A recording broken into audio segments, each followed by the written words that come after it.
All right, welcome to today's podcast of Adventures of a Ginger and a Blonde.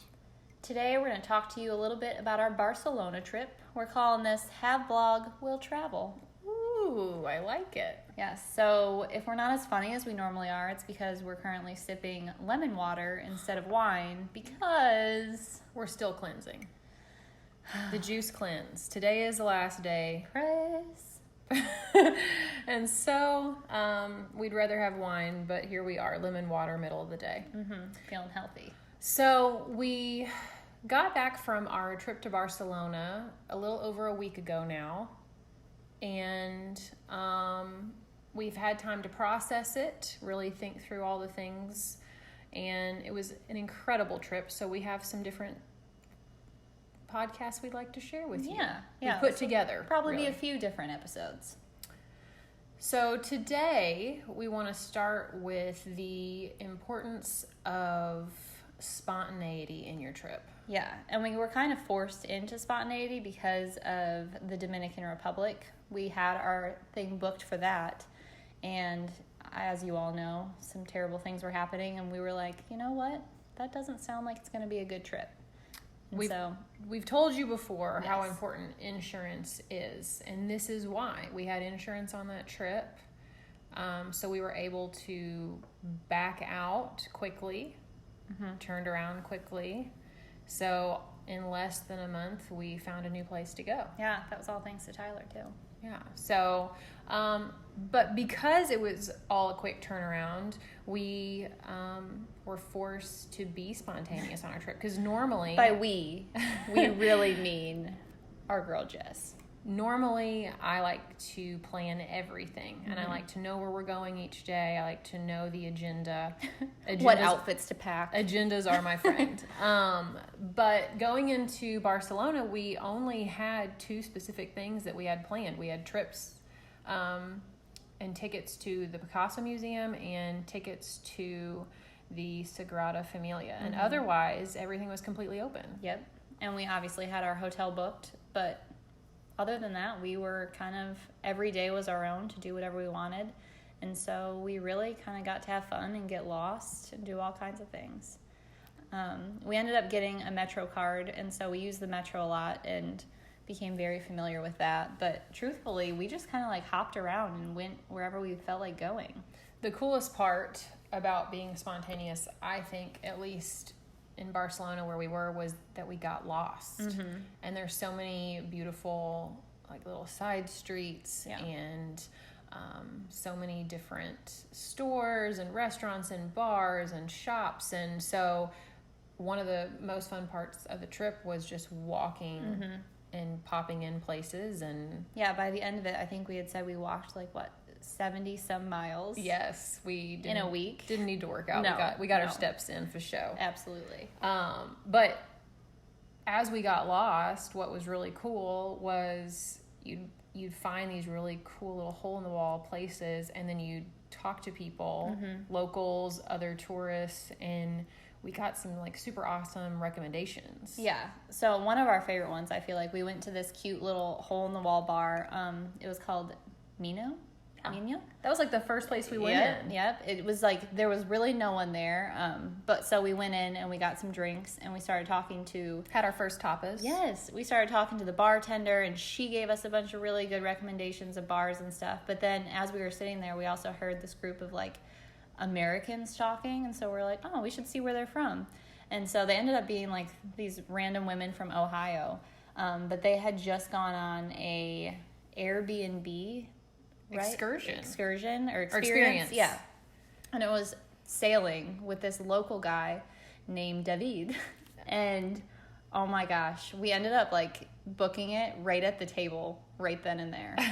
I think the wine helped make that wine happen definitely quickly. helped. If we had thought about it too long and hard, we yeah. may not have done it. But yeah, the wine's cheaper than water there, so that's a bonus. Yes. But what was really cool was, as it turned out, there were so many big companies that would do sailing that we found out later. But that hadn't even occurred to me to go sailing. Truthfully, that felt like a very bougie thing to do, and we're not really bougie. We're like... We felt so rich. Oh, we did. I felt like I was on below deck. Oh, but it was awesome because since it was just an individual and not a large company, he made it so personal. Oh my gosh. He was one of the coolest people that we met on that trip, hands down. And we went out, we took the metro out to the marina, and we found his boat. He had this beautiful 36-foot long sailboat that he's had for 20 years, I think he said. And it was like the most magical day. It really was. The weather was beautiful. We got to swim. I've never been sailing. I haven't either. I had no idea what to expect. We were all like a little nervous we might get sick. Nobody got sick. We were well, we might have been a little hungover. We were a little touched. We recovered quickly though. Yes. Well, when you're like, swimming in the med. Oh my gosh. We felt so fancy. And we also had another couple that came along with us. They had also booked the excursion or the experience that day, and they ended up being delightful. They were actually from Barcelona. They had just moved there recently, so they were just trying to get out and see new things. Be tourists in their own little city. And David knew so much, not only about sailing, which he taught us quite a bit. Yeah. An overwhelming amount. I was like, I'm probably not going to use this again, but thank you. But he was also such a, I don't know, is the he word was like a beautiful worldly? spirit, yes. He'd been so many places. He spoke how many languages? Oh my gosh, upwards of like probably 7. Yes. Because he grew up learning 4 because his family was a mixed match of a variety of different kinds of people. And so his accent was really cool because it was a combination of like, he knew Spanish, but then there was like a British accent, and there was so many different things. And then he's just continued in his life to want to learn more about other cultures. So he was such a cool guy. He really was. And he gave us snacks. Oh my gosh, he gave us snacks, he gave us wine, and he also told us about another place that we ended up going that same night. What was that? Yes. Carrera de Bly? Yeah, so the name of the roads, like we would say street or lane or whatever. Theirs was Carrier.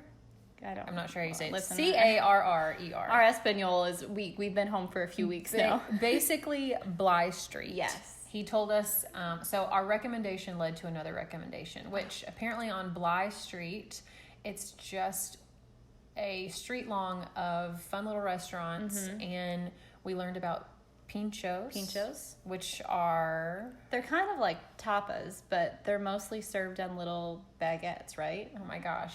Like the most fun. And you can get anything. Like you can get... my favorite was the goat cheese blackberry one, or the cream cheese blackberry, I guess. It was, so first you have to know that just to envision the street, all these restaurants and lots of outdoor tables and people sitting outside enjoying the evening, drinking wine, and they go into the restaurant and they grab a couple of these pinchos. All of them are different at different restaurants, so you grab as many as you want. And Ashley and I discovered one that was some sort of whipped cheese with like a little bit of like blackberry jam or preserve with a blackberry on top, and it was so good. Oh my gosh, it's all I can think about now.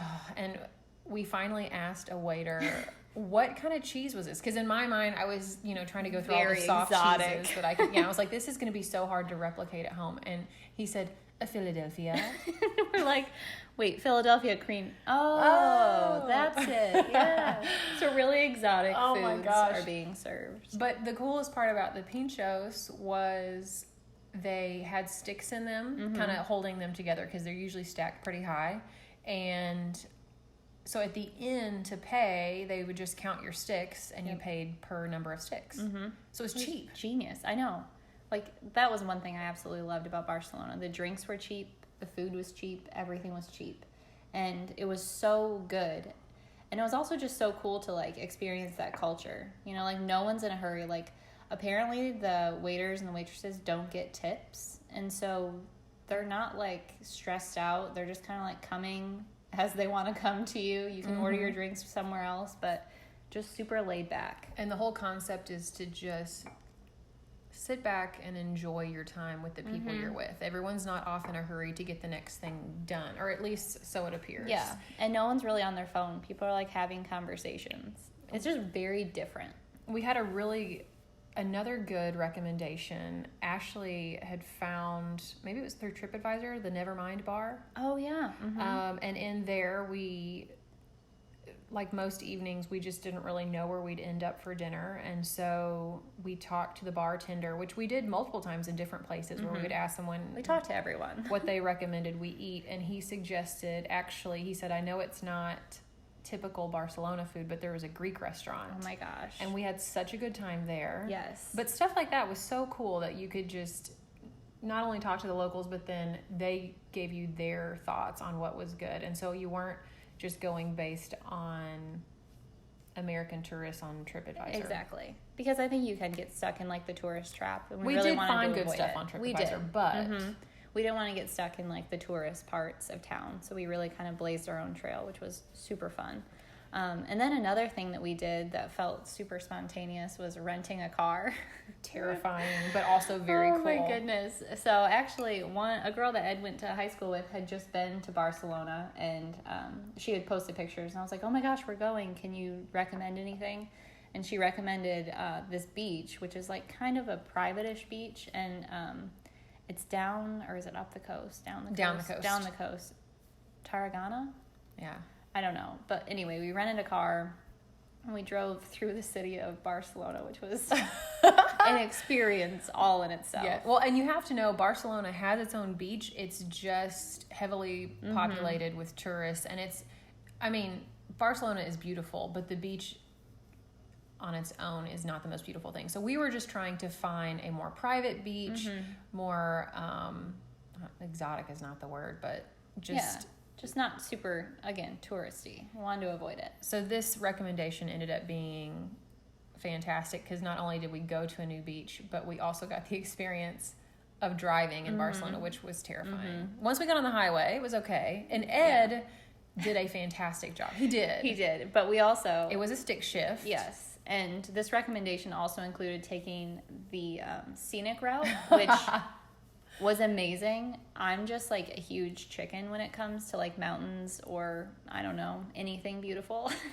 I am kind of terrified of heights. And so we essentially drove in this tiny little car around the side of mountains for like miles and miles. And like you were bumped up against the edge of the mountain and like the cliff. The cliff, yes, absolutely. And there was tons of people and windy roads, but the whole thing was such an experience because first things first, driving in Barcelona, I having been to New York City a couple of times, I would equate it or I would compare it to that. Yeah. But even worse. Because there are so many scooters and the motorcycle riders, they follow the rules. There are no rules of the road if you're riding a bike. But also because Barcelona, just Europe is so much older, their roads don't make sense. There's not a lot of perpendicular and parallel. It's all zigzaggy, windy. Yeah, one ways. Cut through.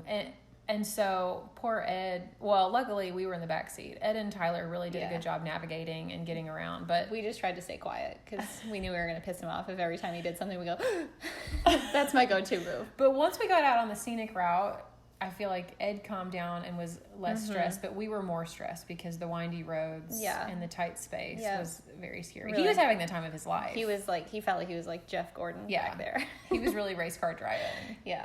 But that was really cool. There was a castle on that beach, which was really cool. We got some awesome pictures. And then we took kind of the rest of the drive home and just stopped at like little beach towns and grabbed a drink, got some food. It was like just so slow and easy. Well, and for me, I felt like this trip was really good because I had to relinquish the control of the schedule, which was hard for me. But then as we went on, I had so much fun doing it. I felt like you rolled with it like a champ. Like there was never a moment that I was like, this is really going to stress her out. Well, I thought that, but then she was just like, that was so fun. I was like, I'm so proud of you. My 3 friends are really good at that, and that's something that I need to be better at. And you killed it. This trip showed me that it can really pay to just not have your schedule planned. It really can. And another person that we met that we got a great recommendation from, we, again, just getting lost on little streets, we happened into a bar called Shenanigans, which was covered head Such to an toe. American bar name, Shenanigans. It was covered head to toe in Post-its. So please believe Adventures of a Ginger and a Blonde was posted around that bar a couple times. Probably got a few followers. But, I mean, probably thousands of Post-its. And so we just stopped in for a drink, and we ended up meeting an Irish girl, and she actually is living in Barcelona. But the funny thing was, I say that Tyler was talking to her, and he insists that she spoke to him first. Yeah, and asked who he was with. Right. You know, maybe his wife. I don't know. But anyway, we all ended up talking to her, and she was so sweet, and she had like the dopest accent ever. I was like, can we be best friends too? But she had been living there since April. I think she was studying there. I don't really remember. But she said the one thing you have to do that doesn't cost money, but is just so worthwhile, and a lot of people don't know about it, is you have to visit the bunkers. Oh my gosh. And it was so cool. So we hopped on like a city bus that takes you all the way up, but then you still have to walk a ways. It's a hike. Yeah, up this mountain. Is it a mountain? Yeah. I mean, it's like paved. It's a road and there are little houses on it. But you get to the top, and it used to be like an old... So Spain, actually, there was a civil war at some point. I think it was in the 1800s. And these bunkers were where the army kind of posted up during this time. And now they're just like ruins on top of this mountain. It's so cool, though. There's like graffiti all over, but people are like respectful. Like, it's beautiful graffiti. Yeah, it's really pretty. And it is like the best views of Barcelona. We were in the Sagrada a couple days before, and we thought we were so high up and saw so much. And then when we got up there, the Sagrada just looked like tiny and adorable. Teeny tiny. But it was like stunning views. And we like brought beers up there and just sat on the roof and like talked, and it was so cool. Well, and like it was such a neat moment that I think we wouldn't have had. I mean, I think you don't want to miss, when you go somewhere, you don't want to miss their big landmarks, but at the same time, these things that are kind of off the beaten path end up being, without sounding cheesy, like the most magical. Like, we stopped into a convenience store, we bought dollar beers, Ed put them in his backpack, and we just sat on top of this beautiful place and drank beer and took it in, and like that was the coolest thing we would have never known. Yeah, and it, like, truthfully, you don't see that. Even with all of our Pinteresting beforehand, we didn't find anything about that. So thank you, sweet little Irish girl. That was a beautiful gift you gave us. Yeah, and we'll have to talk more about her maybe in our next podcast, because what a girl. Oh my goodness. What a girl. But that was like one of the best parts of the trip. I mean, we keep saying that, but was just talking to the local people that live there. Yeah, so if you have a trip planned, I would encourage you to do that. Like, just, people want to talk. People love to talk about themselves, and learning about other people's culture. Like, that's really why we travel. Well, and if you're going to go there, I think it's important, but also really special to, like, try and be on their time. Yeah. Like, Barcelona's day was so different from ours in that people didn't really get up and get around, and like shops didn't really open until around 10, I think is what a lot of the locals were telling us. At like the earliest, it felt like. And the day, not that it's a lazy day, but everything is just later. So they open around 10. Dinner didn't happen until 9 or 10 p.m. Yep.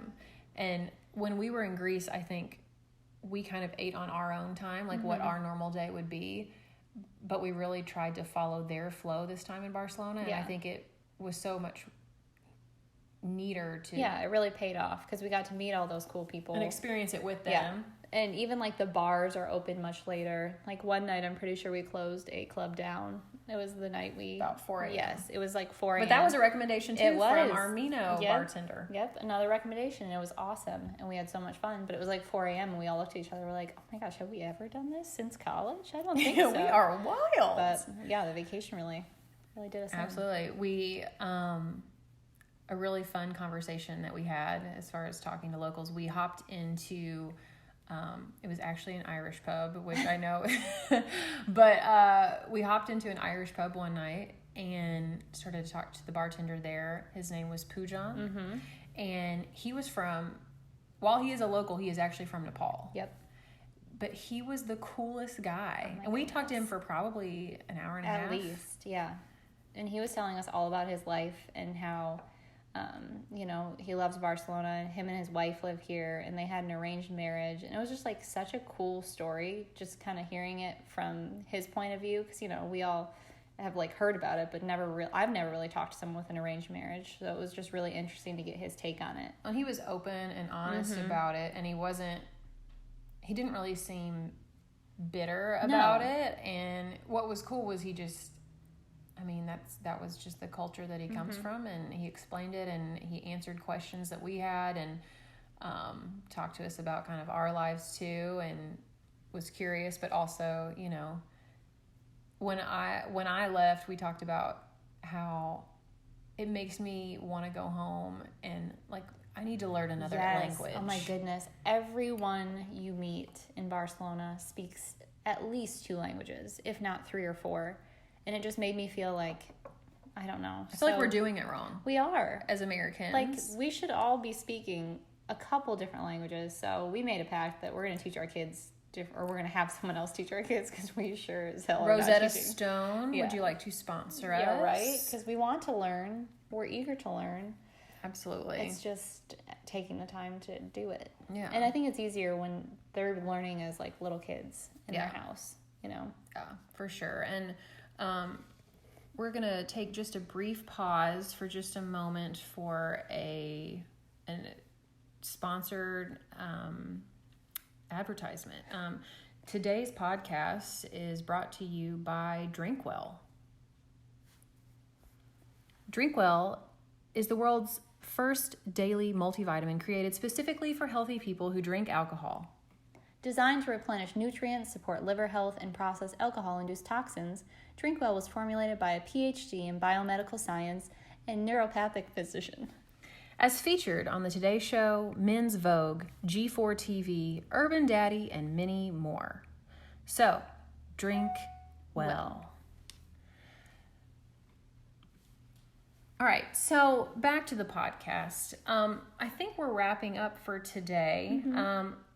We have another one for you about more specifics in kind of navigating Barcelona, the apps we used, safety precautions, things like that, which we will do maybe next week. But this week we just wanted to talk about how important it is to just kind of fly by the seat of your pants. Yeah, and immerse yourself wherever you are. Immerse yourself in the culture. Don't get stuck in, you know, all the touristy stuff. Just meet people, talk to people. That was the most incredible part of this trip. So we hope that you enjoyed it. We hope that it encourages you in your next trip, wherever that may be. Get lost. Have fun. Be spontaneous. Yeah. So, thank you. We'll see you next time on Adventures of a Ginger and a Blonde. Have blog, will travel.